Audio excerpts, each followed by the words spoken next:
pertemuan ke seminari karena di tempat saya itu sering sekali dipakai lift baik dari Seminari kalau di seminari atau dari Magelang gitu. Wah, itu kayak buminya itu ya sering. Nah di sana itu yang sering ngomong biasanya pamong namanya. ya. Pamong itu kalau dari Magelang itu hampir setiap tahun pasti ada yang tidur di tempat saya. Dan biasanya kalau dari Magelang itu saya jemput. Dulu saya jemput ditempel, setelah ditempel jemputnya saya pikir kalau suruh jemput di gereja Pakem itu anak-anak itu di dalam gereja. Nggak taunya ternyata tuh jemput di gereja Pakem itu anak-anak ya di luar gereja tuh jauh sama gereja. Saya masuk di gereja itu nggak ada orangnya. Saya tanya sama orang satu itu, lah romonya kan tuh ini bisa bilang nggak ada. Nah kalau anak-anak yang dari nggak tahu katanya. Ya tahu pada tongkrong gitu. Saya jemput sendiri biasanya. Jadi saya sudah terlalu sering dikunjungi dari Magelang, dari sini pun juga sering, dari teman-teman gereja. Tapi saya itu pengennya juga sering gantian untuk mengunjungi, tapi waktunya yang sok nggak ada. Karena beda kalau di pesantren dengan di seminari itu kan beda. Kalau di sini kan romonya pirang-pirang. Ya, pengawasnya pirang-pirang. Kalau di pesantren itu pengawasnya cuma sendiri. Itu ada yang lucu lagi, tapi bagi saya lucu, bagi bapak-bapak atau bagi romo-romo semoga tidak lucu. Saya harus ngawasi santri-santri yang banyak dan saya harus ngawasi istri dan anak-anak saya.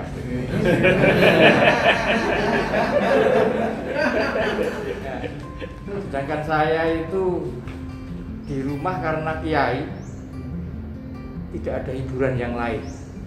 Hiburan yang paling tersedia cuma istri. Makanya anaknya 13 saya. Itu juga salah satu alasan nggak punya kesempatan untuk kemana-mana. Tapi kami juga sangat berterima kasih kepada Tuhan bahwa sesungguhnya walaupun saya di rumah, tapi hubungan kami dengan teman-teman Katolik, teman-teman Kristen, kami sangat dekat. Sesungguhnya sebelum tahun 2010 kami sudah dekat. Saya sudah sering tidur di gereja Pakem waktu muda anak-anak ya. Jadi saya kenal dengan Monsinyur Ruby itu waktu Monsinyur Ruby pernah di Pakem. Jadi sering gojekan gitu dulu.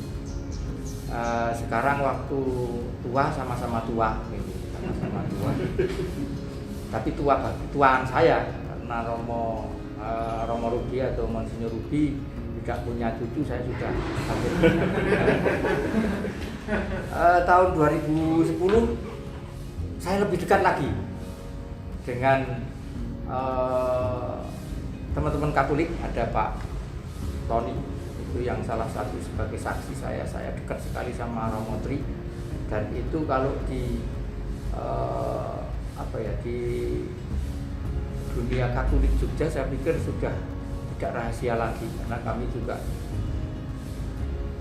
di kampung itu ada kalau bahasa saya sering jadi kabar bahwa orang Katolik dengan orang Islam itu ada jarak gitu, ada jarak. Nah, untuk menyelesaikan itu tidak lain dan tidak bukan cuman kami sering ketemu sama Romo Tri. Sering ketemu, sering bahasanya Jawa ya sering jagongan. Yang jagongan dan ketemuan itu sering dilihat oleh umat. Nah, kami tidak pernah pidato dengan umat Muslim. Saya pikir Romo Tri juga tidak pernah pidato dengan umat Katolik yang ada di Cangkringan. Begitu melihat kami dengan Romo Tri sering berjalan bersama, sudah selesai masalah itu. Jadi tidak pernah ada bahasan-bahasan. Ya kami kalau dengan Romo Tri jagungan ya yang dibahas lain, ini lain. Ini gitu. Mana harus bagaimana memperdayakan umat gitu, baik itu umat Katolik atau begitu sudah di rumah itu kan umat Katolik dengan umat Muslim sama saja gitu. Dan kebetulan karena kami pesantren yang aliran saya itu kebetulan Nahdlatul Ulama gitu, NU gitu. Kami kalau ditempati frater atau ditempati teman-teman anak-anak dari Magelang itu pun banyak sekali yang bertanya ke saya.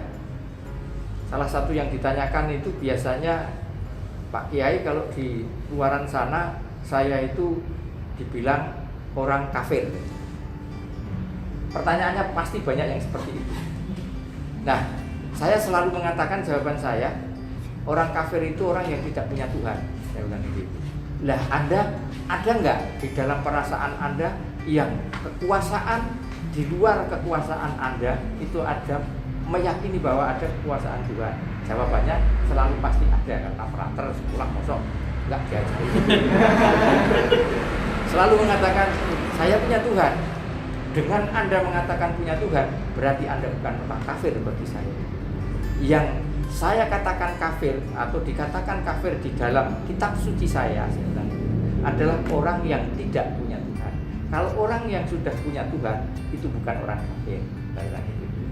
Kalau toh namanya Tuhannya macam-macam, itu urusan Tuhan biar berembuk, saya bilang.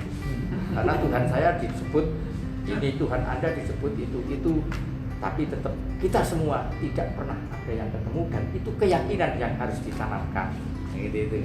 Keyakinan yang harus ditanamkan, dan itu ada Tuhan. Itu yang sering saya sampaikan kepada teman-teman. Kalau kerjasama kami dengan gereja, kebetulan yang di tempat saya itu, saya salah satu kiai yang ikut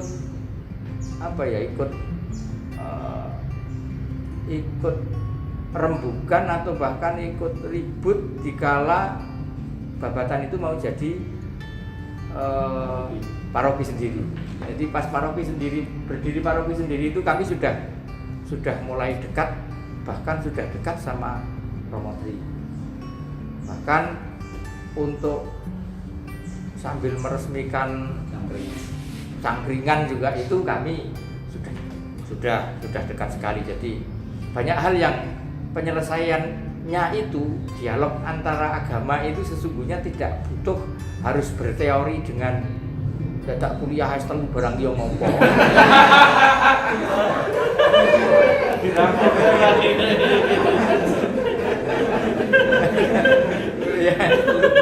Karena apa? Bisa diselesaikan dengan komunikasi, dengan cukup saling kunjung, saling sapa, saling berbuat bersama untuk umat, itu selesai sesungguhnya.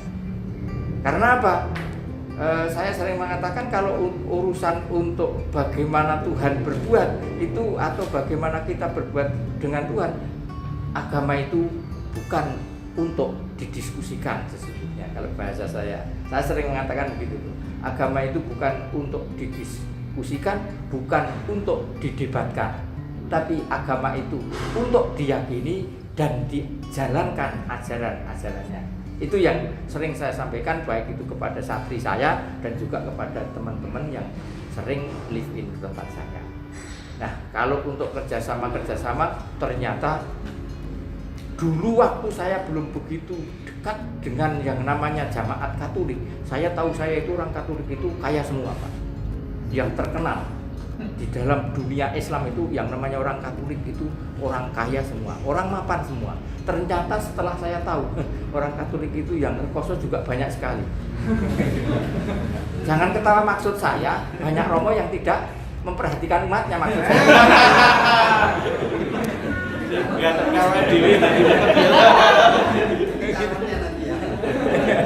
Itu yang saya ketahui, dan di sini inilah kami mengambil sesuatu itu bersama Romo Tri waktu itu, dan di bawah kami dekat sekali sama Pak Ton. Sekarang juga dekat sama Mas Ari juga gitu. Itu jadi banyak sekali hal yang masih harus kita perhatikan umat kita yang ternyata butuh diperhatikan.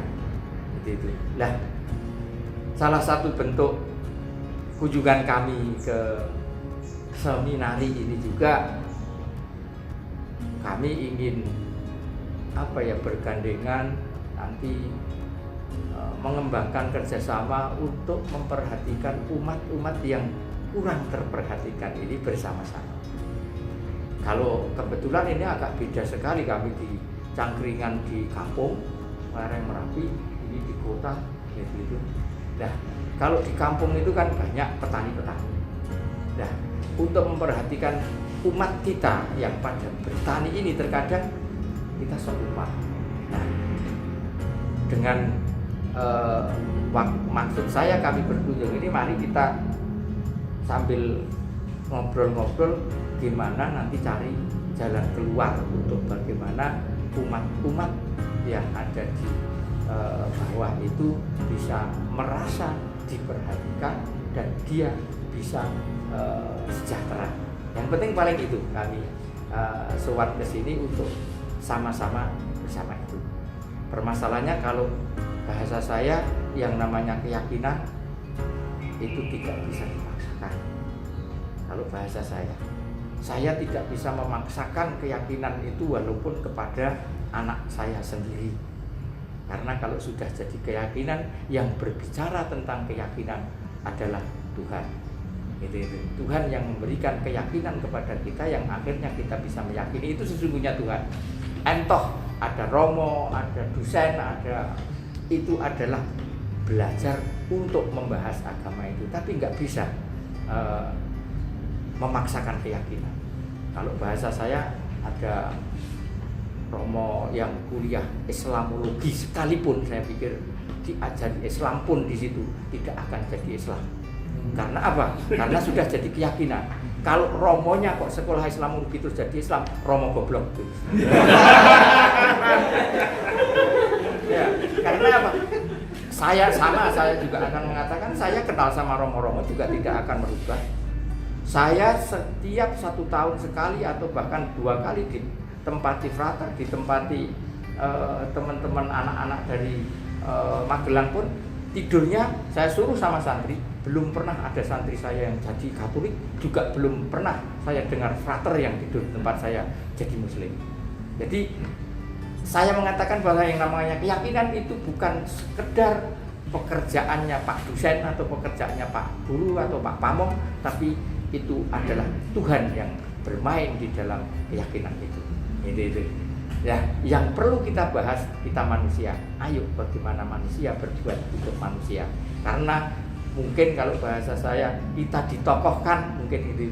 Ya mari kita berbuat untuk umat kita bersama-sama. Entoh nanti dari, kalau sering saya sampaikan Pak, di pertemuan-pertemuan di tempat saya selalu mengatakan yang namanya dakwah itu bukan ayo kamu ikut agama saya. Yang namanya dakwah itu ayo berlomba kita berbuat baik. Entoh nanti begitu kebaikan saya atau kebaikan Pak Tony atau kebaikan Romo itu, terus orang yang berbuat baik itu tertarik pada kita, itu bukan kita sesungguhnya, tapi berkah dari perbuatan baik itu diberikan petunjuk oleh Tuhan untuk mengikuti agama masing-masing yang dia. Jadi saya pun juga tidak akan susah seandainya Pak Tony berbuat baik di umat Muslim sana, akhirnya tertarik dengan kebaikan Pak Tony, terus umat itu mengikuti Pak Tony masuk Katolik, saya nggak akan sakit hati.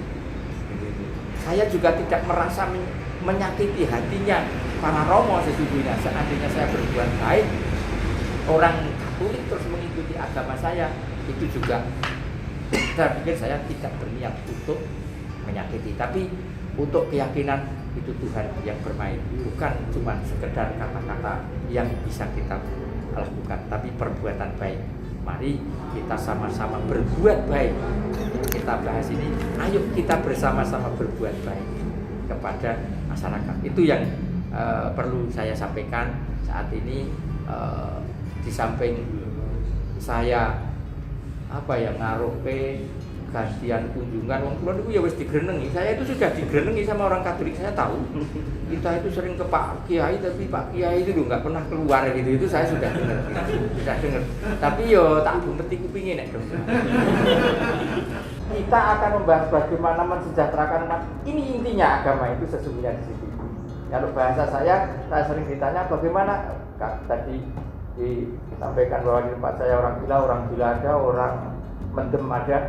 Cara pengobatannya gimana? Kalau saya ditanyakan, saya selalu mengatakan bahwa saya cuma memanusiakan manusia. Nah, itu obat yang paling mujarab, saya bilang gitu. Karena apa? Dengan orang gila pun kami akan bisa dekat, kami dekati, dan obatnya itu ada di orang itu sendiri. Gitu. Biasanya orang gila itu obatnya dengan nek cara wong Jawa jenenge nglindur. Nek cara bahasa Indonesia nglindur. Ngigau. Orang gila itu obatnya biasanya kalau tidur mengigau. Nah, iguan itulah yang kita dengarkan. Nanti kita carikan solusinya. Nah, itu. Ya. Ya masalah dia tidur beneran gitu. Dia yang ngigau ya. Solusinya kita. Ya, obatnya orang gila itu kalau yang saya dapatkan dari iguan. Gitu. Jadi saya pernah dapat orang Bantul itu kan sukanya mau bunuh diri, orang Bantul itu kan sukanya bunuh diri. Bunuh dirinya macam-macam. Kalau orang Bantul itu ada yang nabrak sepur, ada yang gantung, ada yang sumur. Nah itu suatu ketika punya orang yang seperti itu terus dibawa ke rumah sakit jiwa. Akhirnya dibawa ke saya. Ternyata obatnya tidur. Begitu dia tidur, ngigo. Begitu ngigo, iguannya itu cuma yang ngomong saya kepengen ini, ngau gini. Begitu siangnya, malam saya itu baru 3 hari atau 4 hari di rumah saya. Dengan iguan itu, siangnya saya panggil orang tuanya, saya suruh ke pondok. Saya kasih tahu bahwa anak ini diginikan. Ternyata dijalankan. Anak itu cuma kepengen punya usaha warung kecil-kecilan. Sesudah nanti usaha warung kecil-kecilan itu berjalan kira-kira 6 bulan sampai 1 tahun, anak itu mau menikah gitu. Itu ternyata benar tak sampaikan ke orang tuanya, terus dijalankan itu, dan ternyata benar-benar sehat. Sekarang sudah punya anak, dia di Kutoarjo sana. Setiap saya lewat ke sana saya mampir. Ternyata sehat sampai sekarang. Punya anak, punya istri. Punya usaha warung juga karena memang cita-citanya itu. Lah itu dipendam dari umur 19 tahun sampai umur 27 tahun. Lama sekali ya. Jawabannya dengan itu. Nanti apa lagi tidur kan? Kalau bedanya tidur dengan kalau ilmu modern namanya hipnotis. Nah ini beda. Ya. Hipnotis itu ada rekayasa. Tidur itu tidak ada rekayasa. Tuhan itu tidak begitu senang dengan yang namanya rekayasa. Nah, itu yang saya tahu. Jadi begitu di dunia ini macam-macam, kayak mungkin ada yang sekarang kita lihat ada COVID, ini pasti rekayasa. Karena Tuhan tidak pernah senang dengan rekayasa. Saya yakin karena ini rekayasa, sebentar atau agak lama atau mungkin lama lagi pasti akan selesai. Itu. Semua yang rekayasa Tuhan akan menyelesaikan rekayasa itu. Itu kan yang saya yakini. Dan itu saya pikir semua agama akan meyakini seperti itu. Karena Tuhan tidak mau dijajah. Karena apa? Tuhan sudah menjadi penjajah dari dulu. Karena Tuhan maha kuasa. Maha sakar PDW itu juga Tuhan. Ya, kita harus pahami. Jangan dianggap guyon, tapi itu memang sesungguhnya gitu tuh. Makanya kita harus benar-benar benar-benar mengikuti apa yang di jalan, apa yang disabdakan, apa yang diperintahkan oleh Tuhan itu, karena Tuhan sudah sakar PDW itu tadi. Sudah punya hak apa kalau bahasanya yang sekolah, tapi yang jelas dia maha kuasa, maha segalanya. Jadi saat ini tugas kita hidup adalah menghadapi kehidupan ini dengan sebaik mungkin, yaitu tadi dengan berbuat untuk sesama. Kalau bahasa di agama saya ada cerita yang mengatakan bahwa saya ini ada seseorang yang meninggal, saya ini dari kecil sudah berbuat baik, saya ibadah luar biasa. Saya sholat juga sholat. Minta ke Tuhan, minta masuk surga, katanya. Orang itu dijawab, sholat itu untuk kamu. Sholat itu kan kamu nyembah saya itu dari kamu untuk kamu sendiri. Wong saya itu enggak kamu sembah juga kami tetap maha besar. Terus orang itu bilang saya ini juga ibadah yang lain, saya berpikir saya, tapi semuanya itu untuk kamu. Puasa untuk kamu. Nah, apa yang dianggap oleh Tuhan perbuatan? Saya pernah menolong seseorang. Orang itu nggak bisa berdiri, kami tolong untuk bisa jadi berdiri. Itu yang amal perbuatan kamu untuk saya, kata Tuhan itu. Nah, jangan-jangan nanti kita itu ibadahnya mungkin kalau bahasa saya di masjid yang jengkang-jengking atau mungkin yang Anda di gereja setiap Sabtu Minggu atau mungkin Anda itu tidak dihitung karena itu amal perbuatan Anda untuk Anda sendiri. Lah, ayo kita berbuat yang untuk Tuhan. Apa itu? Ya berbuat untuk orang lain. Itulah yang untuk Tuhan. Bisa membahagiakan orang lain itu Tuhan lebih bahagia. Itu mungkin yang ajaan, walaupun saya pikir konkretnya kayak apa nggak usah sampai konkret saat ini. Ngomongnya nggak usah sampai konkret, nggak usah sampai konkret. Tapi dengan ini nanti kita teruskan. Mungkin suatu ketika nanti akan saya kirim juga anak-anak yang sudah agak gede-gede ini untuk ikut tidur di sini mungkin 1-2 hari atau mungkin 3 hari gitu. Nanti biar kita ke sana atau mungkin kalau boleh juga nanti ada proyek bersama, umpamanya kalau di sini nggak ada tempatnya kita di Cangkringan banyak lahan, ayo nanam apa yang kira-kira bersama-sama gitu. Nanam apa untuk umat gitu. Itu yang dalam pikiran saya, dalam harapan saya kayak gitu.